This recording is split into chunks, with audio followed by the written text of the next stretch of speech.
महाराष्ट्राच्या राजकारणामध्ये राजकीय घडामोडी आता महापालिकेच्या निवडणुकीवरती घडू लागलेल्या आहेत।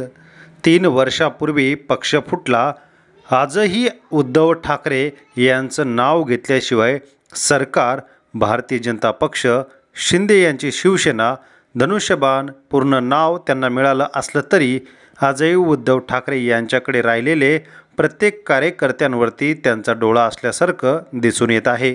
काही झालं तरी तो फुटणार, तो सोडणार, मात्र आमिष दाखवणे बंद होणार नाही आणि ज्यांना सत्तेशिवाय राहवत नाही असे अनेक नेते सरकारमध्ये सामील झालेले आहेत। अशातच मुंबई आणि दिल्ली यांच्या फेऱ्या मारून हे सरकार कसं तयार झालं याचं अनेकदा उदाहरणही समोर आलेलं आहे।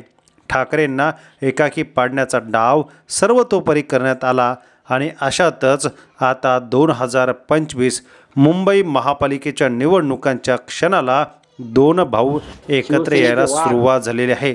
संजय राऊत यांनी अखेर 2 महिन्यापासून जी तडजोड करायला जे वाक्य केले त्यानुसार आज पुन्हा एकदा 2 ठाकरे बंधू एकत्र येणार हे जवळपास निश्चित झालेलं आहे।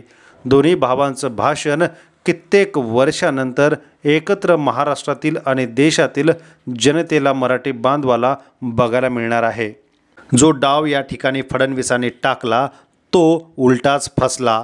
ठाकरेंची भेट होऊ नये म्हणून राज ठाकरेंची भेट घेणे, शिंदे अडचणीत यावे म्हणून मराठी माणसाच्या विरोधात GR काढणे हे मुख्यमंत्र्यांनी केलेलं कारस्थान असल्याची चर्चाही आहे।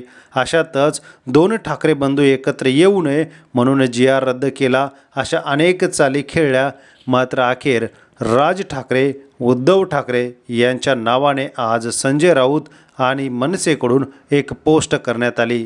5 जुलै मराठीचा विजय मिळावा, वाजत गाजत वरळीला यावा, अशा प्रकारचं आशय आणि खाली आहे जे बघण्यासाठी संपूर्ण देश आतुर होता। आपलेच राज ठाकरे, उद्धव ठाकरे आणि याचमुळे भारतीय जनता पक्षाला 2 भाऊ एकत्र येऊ नये यासाठी खेळलेल्या खेळी हा डाव मात्र त्यांचा फसला आणि याचमध्ये शिंदे यांच्या शिवसेनेला सरकारमध्ये सामील असताना काही करता आले नाही आणि जनतेच्या पुढे मराठी माणसाच्या विरोधात शिंदे गेल्याची चर्चाही रंगू लागली। यामुळे सर्वाधिक फटका हा शिंदे यांच्या शिवसेनेला बसला आहे। तर दुसरीकडे राज ठाकरे आणि उद्धव ठाकरे एकत्र येत असल्याने भाजप आणि शिंदे गटाला मोठा धक्का या ठिकाणी बसताना आपल्याला दिसत आहे। कित्येक शेकडो वर्षानंतर बाळासाहेब ठाकरे यांची आणि मराठी माणसाची इच्छा पूर्ण होताना दिसत आहे। आपल्याला याबाबत काय वाटतं? हे दोन्ही भाऊ एकत्र येऊन पुढील राजकीय समीकरण जुळतील का? फायदा होईल का? कमेंट करा। धन्यवाद। जय महाराष्ट्र।